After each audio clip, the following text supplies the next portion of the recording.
This person sent me the images of their hands. They have a single transverse crease line on their right hand only, otherwise known as a Simian line. On their left hand, you can see a lifeline, you can see a headline, and a heart line. You can see the three major palmar lines, but on the right hand here, you can see that the head and the heart line is fused as one, providing an impression of only two major palmar lines.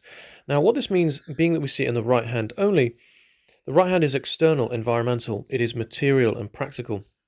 So it shows that they've, in some way, physically developed their decision making is fused with their emotions, and this is something that has developed over time, or it could be some sort of genetic arterial defect of some sort, because you can actually see the makings of a secondary sort of heart line up here. It's not quite. I mean, it sort of is a secondary heart line, but it's more like a girdle of Venus, and that acts as a secondary heart line anyway.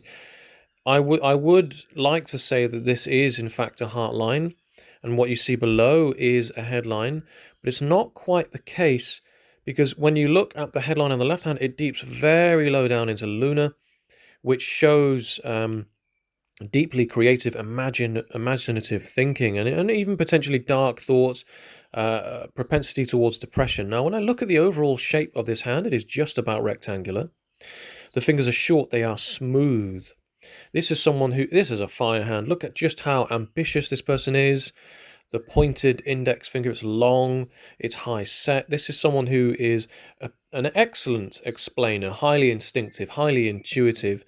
They respond to information on the tips of their toes, on the edge of their seat. They have an exceptionally remarkable, individual, and unique way in which they express themselves verbally, and their message is powerful. It is strong. The width of this Mercury finger is quite something. This is someone who is an extraordinary, I'm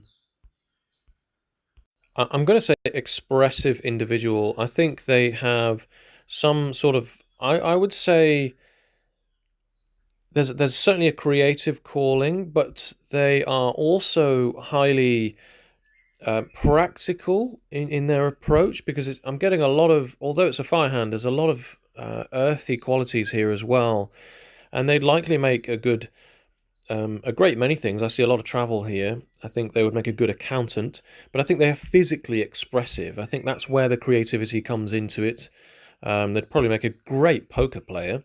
And I think there's probably something of a breakdown of a relationship around about the age of 35 here, and it's caused depression. And it's caused something of an epiphany in this person, and the way that they carry themselves, present themselves. And as I say, their emotions are fused with their decision making. They are, in a sense, one and the same. It is extremely important that this person avoids stress where possible, because it likely has quite a large and heavy sort of knock-on effect on their physical, on their body, on their heart. This is certainly an achiever in life. This is someone who has a lot to say and do, and their strength of purpose is quite profound, and I'm not sure if they've really recognised that yet.